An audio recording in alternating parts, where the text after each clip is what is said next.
All right, so let's do just a quick concept check, just a quick overview of what we've talked about so far in Chapter 1. And really, we've gotten through the Chapter 1 content. I know it was maybe a little bit boring. Like I said, though, it's kind of it's the Webster's Dictionary portion of this class, right? I'm just throwing a bunch of definitions out to you. There's a lot of concepts that don't probably make a whole lot of sense right now. But hopefully as we continue to move through the content of this course and you see how important it is to measure, how important it is to be able to communicate those measurements so that at the end, our external users of this information, the whole reason that we create these financial statements, that they can use that information that we're recording, measuring, recording, and communicating to them, that they can use that to make useful, informed, appropriate decisions. So, question 1 here, let's think about this. Total resources of a company are referred to as what? So, are they revenues? No, they're not revenues, because a revenue really is kind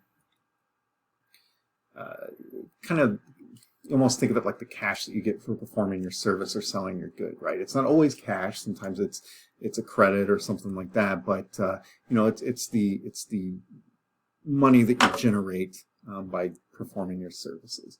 Liabilities, we know it's not liabilities because liabilities are what we owe to other people, right? They're claims against our resources. So we know it's not liabilities.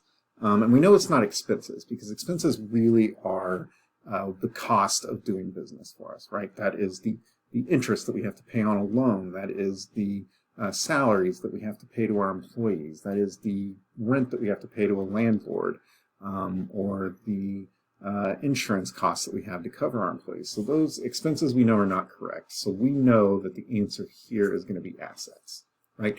Assets are the total resources of the company. They are the resources of the company that will benefit future operations.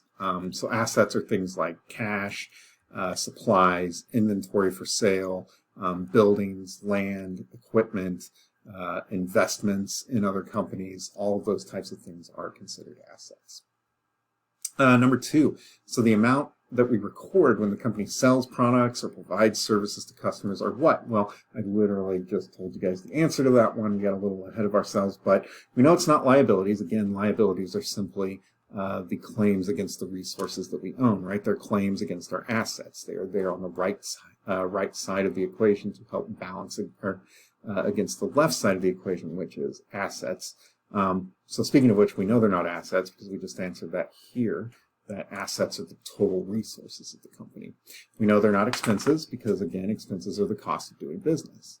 So logically, they've got to be revenues, right? And we did define revenues as such. We said that revenues are going to be what we record when the company sells a product or when we provide a service to a customer. Sometimes that means we got cash.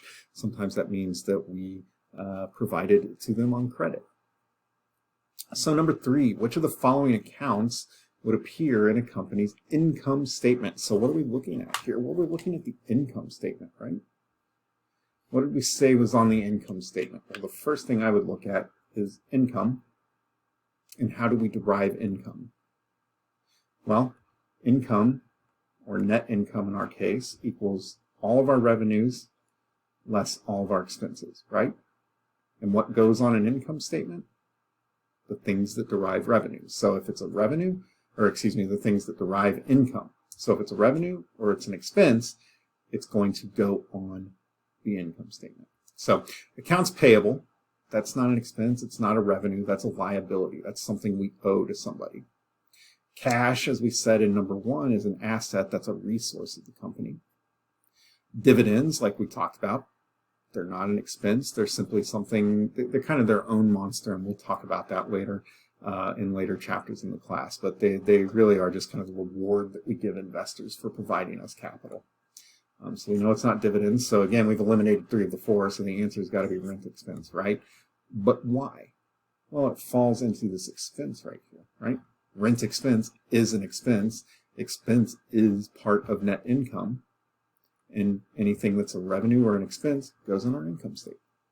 So that's how I would reason that out. Number 4, which relationship is reflected in the balance sheet? So we talked about this one a couple of times, right? I said it's very important that you remember this. If we think about the fundamental accounting equation, that is what is represented on the balance sheet, right? And what is our fundamental accounting equation? Well, our assets or resources of the company equal our liabilities, which are the claims against those resources, plus our total equity, or what other people own in our company. Owners' claims to those resources, right? So we know assets, liabilities, and equity are part of the balance sheet. So we can see that our answer right here is B. Assets equals liabilities plus stockholders' equity. Again, though, I think of it in terms of what is this? Well, it's an equation. What do equations do? They have to balance. So if it's in this equation and balancing, then it goes on the balance sheet. Number 5, the last one here. Which of the following assumptions indicates that the life of a company can be divided into artificial time periods for periodic reporting? And I did this one to myself. I told you guys I hate trying to say this word, but we know it's not economic entity. Why do we know it's not economic entity? Well, the economic entity assumption just says, hey, we assume that we can look at, break all of your position into economic portions, right? We assume that these are all dollar amounts. We know it's not a going concern because going concern just says, hey, this company is going to operate in perpetuity. It's not going to fail in the next year. It's got enough resources to cover its liabilities over the course of the next year. Typically, when we think going concern, we think of anything greater than the next year.